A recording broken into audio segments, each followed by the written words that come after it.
Sebelum nonton, jangan lupa like, subscribe, dan tekan tombol lonceng. Selamat menyaksikan. Halo sahabat Eljon semuanya, saya akan menemani Anda semua dalam program Indonesia Business Forum dalam acara Productivity dan Performance Mentoring bersama saya Fridayani dengan topik acara Jurus Cepat Mendapatkan Order di Era New Normal. Bagaimana pendapat Anda untuk bisa mendapatkan order di era New Normal saat ini? Pastinya bisa dikatakan mendapatkan order itu sangat susah. Atau gampang jika kita mengetahui teknik-teknik praktis dalam memperoleh order. Nah, sahabat Eljon, untuk itu saya sudah mengundang narasumber kita untuk berbincang-bincang. Beliau adalah Pak Benny Cuaca sebagai Direktur Eljon Academy Divisi Productivity dan Performance Mentoring dengan Ibu Angelia Chow. Bagaimana kabarnya Pak Benny dan Bu Angel? Baik Bu Frida. Saya baik Bu Frida. Oke. Gimana kabar semuanya Bu Frida sampai Eljon? Semoga baik-baik saja ya. Ya, baik semuanya Pak. Terima kasih, senang sekali rasanya Bapak dan Ibu bisa hadir bersama kami di acara Indonesia Business Forum pada episode kali ini. Kalau begitu saya akan langsung masuk ke topik pembahasan ya Pak dan Bu Angel. Yoi. Ya. Ya, yang pertama saya sebetulnya mau tanya Pak, apa sih sebetulnya potensial leads customer? Dari Bu, mungkin saya mau tanya dulu dari Bu Angel. Oke, terima kasih Bu Frida. Nah, pertama-tama ini saya ingin menjelaskan di setiap bisnis itu pasti ada namanya organisasi, vendor, customer, seperti itu. Khusus di hari ini kita akan membicarakan untuk yang namanya customer. Di dalam customer ini kita bisa menemukan beberapa segmentasi market. Di mana segmentasi market tersebut itu harus align dengan yang namanya kita punya strength point. Nah, barulah dari segmentasi market dan strength point tadi kita kawinkan, nanti barulah melahirkan yang namanya customer strategic. Customer strategic inilah yang dinamakan potensial lead customer, Ibu. Jadi lead di sini ini adalah customer yang akan kita tuju. Seperti itu. Kalau menurut Pak Benny? Ya, thank you Bu Frida. Yang baru saya sampaikan oleh tim saya, Bu Angelia Chow ya. Jadi itu sudah sangat-sangat tepat sahabat Eljon semuanya. Jadi dalam kita berbisnis, pasti kita harus menembak segmentasi market mana yang akan kita mau tuju. Nah, apakah semua segmentasi market yang kita akan masukin? Jawabannya pasti tidak. Nah, menurut tadi Bu Angelia tadi, yang sudah jabarkan itu adalah apa? Pernikahan atau perkawinan antara segmentasi market mana yang akan kita tuju, itu harus nikah dengan kita punya strength point. Nah, jadi kata kuncinya di sini Bu Fridayani sampai Eljon adalah bagaimana segmentasi market tadi itu bisa nikah dengan kita punya strength point, anaknya lah yang akan munculkan namanya potential leads customer strategi kita gitu loh. Nah, itu nanti akan melahirkan yang namanya target market, target customer. Jadi dari segmentasi tadi akan turun menjadi target customer itu harus melalui pernikahan dengan strength point-nya kita. Nah, tanpa menikah dengan strength point, atau kita cuma buat segmentasi market, tanpa melihat kepada strength point tadi, maka tidak akan pernah bisa muncul namanya customer strategic. Database customer mungkin iya kita dapetin, customer strategic saya rasa nggak akan dapat.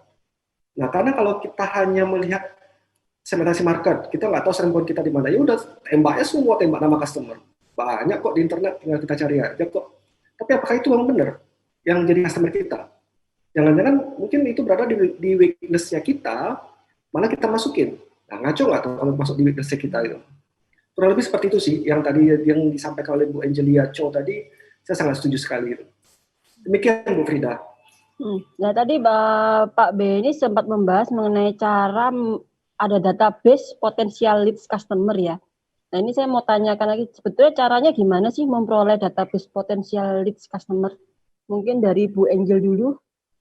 Iya, Bu Frida, jadi ini gini, cara memperoleh database potensial lead customer ini kita ada 3. Yang pertama dari perusahaan itu sendiri, dari database perusahaan itu sendiri. Jadi kita bisa mengolah dari data perusahaan. Kemudian yang kedua itu inisiatif sendiri dari salesnya. Jadi sales itu mempunyai inisiatif, dia dari database perusahaan sudah ada, mungkin dia ada dapat lagi dari, dia cari-cari sendiri di luaran. Contohnya, seumpamanya kita khusus hari ini kita membahas di industri logistik ya. Jadi contoh kalau di industri logistik, inisiatifnya dari sales itu mungkin kita cari data dari Disperindak. Dari situ kita bisa dapatkan juga lagi customer. Kemudian yang ketiga mungkin dari ini ya Bu ya, dari data networking. Dari networking kita. Contohnya seperti kita bisa broadcast ya di WA, seperti itu kita broadcast.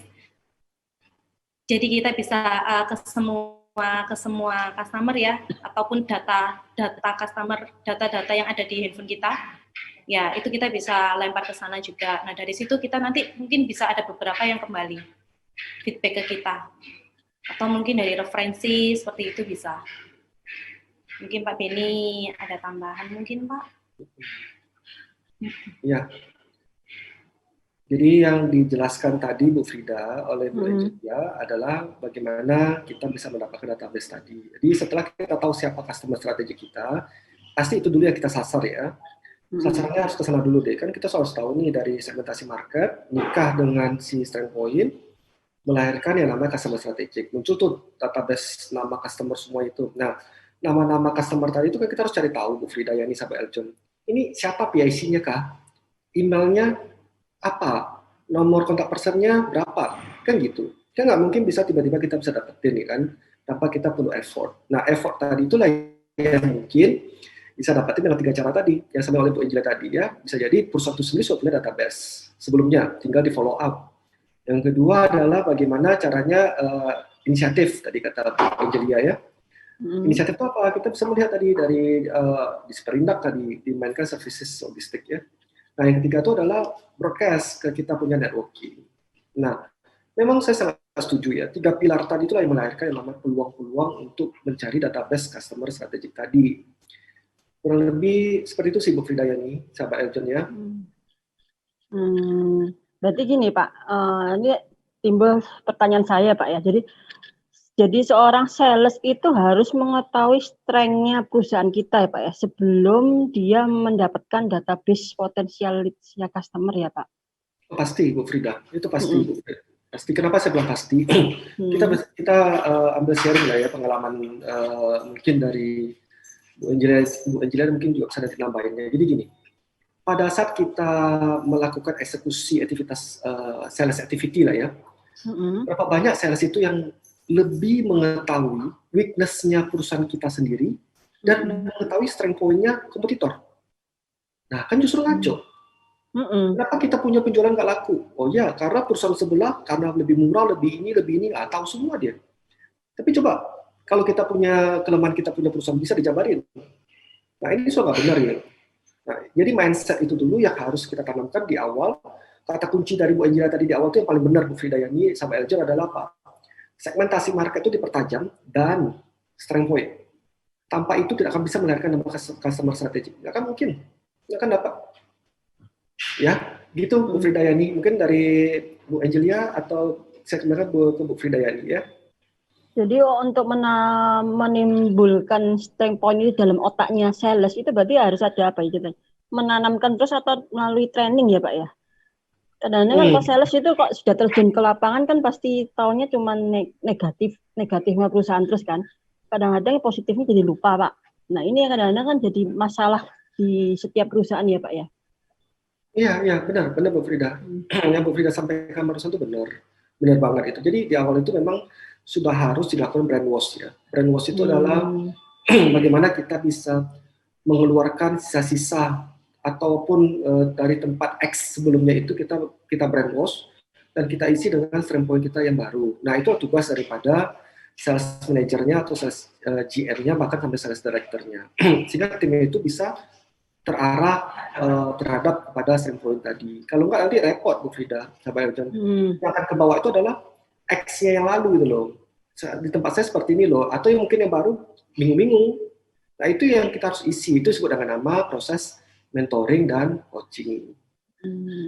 Iya. Nah itu mau saya tanyakan lagi Pak. Tadi Bapak sempat menjelaskan strategic positioning ya Pak. Mungkin bisa dibantu dengan Bu Angel dulu. Strategic positioning itu apa ya Bu Angel? Jadi gini, strategic positioning itu identik dengan tagline ya Bu ya. Positioning sendiri ini sekarang yang dibutuhkan hanya dua, seperti respond time dan solving time. Seperti itu. Kalau menurut Pak Beni? Sepakat. Itu Bu Angel singkat, tepat, padat, jelas. Saya pernah mengalami itu sendiri ya dalam hal proses mentoringnya.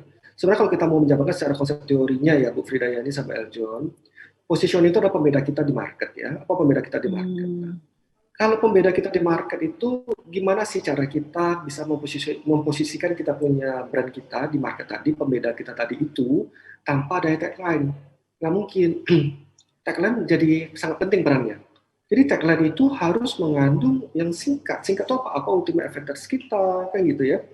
Apa kelebihan kita, powerful kita di mana, itu semuanya harus dicantumin di tagline tadi yang satu kalimat yang sangat singkat tadi itu.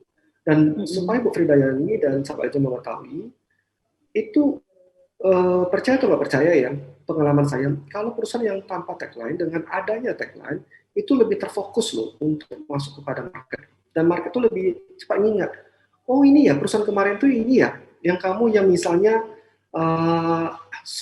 leading dalam men-solving ya. Nah tadi kan Bu Angelia tadi mengangkat tagline-nya tadi itu adalah respon time tadi ya, benar ya Bu Angelia? Respon time, terus juga solving time ya Pak. Nah tuh, respon time dan solving time. Dan menurut saya ini zaman sekarang Bu Fridayani sampai Eljon ya, dua tadi fokus tadi, respon time dan solving time, itu merupakan langkah yang sangat-sangat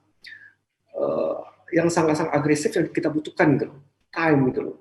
Kan banyak orang ngomong sekarang Bu Fridayani sampai Eljon, apa itu yang disampaikan? Perusahaan yang cepatlah yang bisa memenangkan kompetisi, bukan perusahaan yang punya aset yang besar atau manpower yang gede, yang gendut organisasinya, itu enggak. Nah di sini menurut saya Bu Angelia memang dengan tagline yang sangat singkat tadi, respon time, solving time are our priority ya, saya rasa itu silakan kalau sahabat Eljon mau coba dipakai, saya yakin punya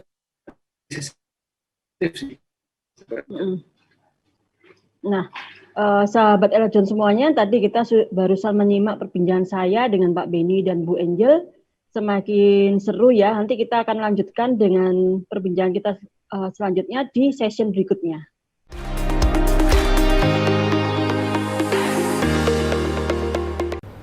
Si Patrick dan Tuan Crab lagi tamasya. Diklik subscribe-nya ya.